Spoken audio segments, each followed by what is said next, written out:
L'Afrique du Sud a dépassé le cap des 100 000 cas de coronavirus, avec un nombre de morts qui avoisine désormais les 2000.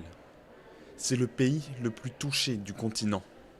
C'est en prévision d'un afflux de nouveaux cas qu'un hôpital de campagne a été inauguré dans la ville de Port Elizabeth au sein d'une usine automobile désaffectée. A total of 3,300 beds.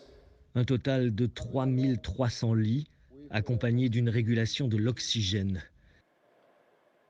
All of this Tout cela constitue une combinaison très importante de ce que sont nos besoins à l'heure actuelle. our needs are at this point. This has been Cela a été établi en un temps record. a record time. Course contre la montre également pour développer un vaccin. À Soweto, des volontaires participent au premier essai clinique sur le continent. 2000 personnes vont recevoir un vaccin développé par une université d'Oxford et déjà en cours d'évaluation au Royaume-Uni.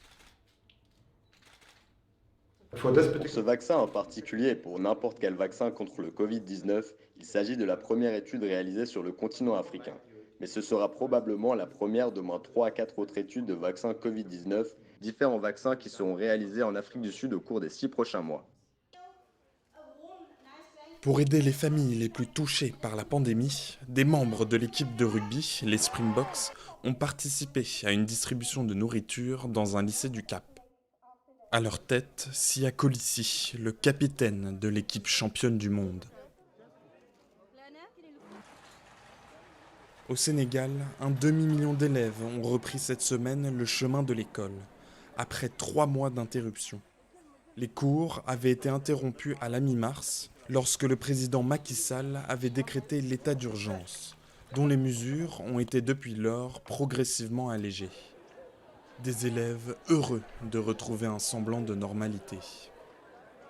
Je suis contente de revenir en classe parce que ça fait un bail qu'on n'est pas venu en classe. Et ça, ce n'est pas bon pour notre année scolaire. On a presque fait 3 mois sans venir à l'école. Et ça, c'est très difficile pour nous, les élèves qui font la terminale. Une bonne nouvelle sur le front sanitaire avec l'annonce de la fin de l'épidémie d'Ebola dans l'est de la République démocratique du Congo. Déclarée en 2018, cette 10e épidémie a tué plus de 2200 personnes. L'OMS l'avait déclarée urgence sanitaire de portée internationale par peur de sa propagation aux pays voisins. Pour la première fois, la vaccination a été massivement utilisée sur plus de 320 000 personnes. Pour autant, le pays n'en a pas fini avec le virus. À 100 000 km de là, dans l'ouest du pays, une nouvelle épidémie menace la RDC, sans lien avec celle qui s'achève.